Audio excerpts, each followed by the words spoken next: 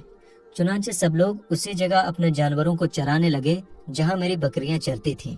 مگر یہاں چرنے والی جگہ اور جنگل کی کوئی بات نہیں تھی، بلکہ یہ تو رحمت دو عالم صلی اللہ تعالی علیہ وسلم کے آنے کی برکت تھی، جس کو میں اور میرے شوہر کے سوا میری قوم کا کوئی شخص نہیں سمجھ سکتا تھا۔ آخرکار اسی طرح ہر دم ہر قدم پر ہم لگاتار آپ صلی اللہ تعالی علیہ وسلم کی برکتوں کو دیکھ رہے تھے، یہاں تک کہ 2 سال پورے ہو گئے اور میں نے آپ کا دودھ چھڑا دیا۔ آپ صلی اللہ تعالی علیہ وسلم کی تندرستی اور فٹنس کا حال دوسرے بچوں سے اتنا اچھا تھا کہ 2 سال میں آپ صلی اللہ تعالی علیہ وسلم خوب اچھے بڑے معلوم ہونے لگے۔ اب ہم دستور کے مطابق رحمت دو عالم صلی اللہ تعالی علیہ وسلم کو ان کی امی کے پاس لائے اور انہوں نے اپنی حیثیت کے حساب سے ہمیں تحفے دیے۔ تو میرے دوستو، یہ آج کا ہمارا پہلا پارٹ تھا۔ امید کرتے ہیں کہ آپ کا ایمان تازہ ہو گیا ہوگا۔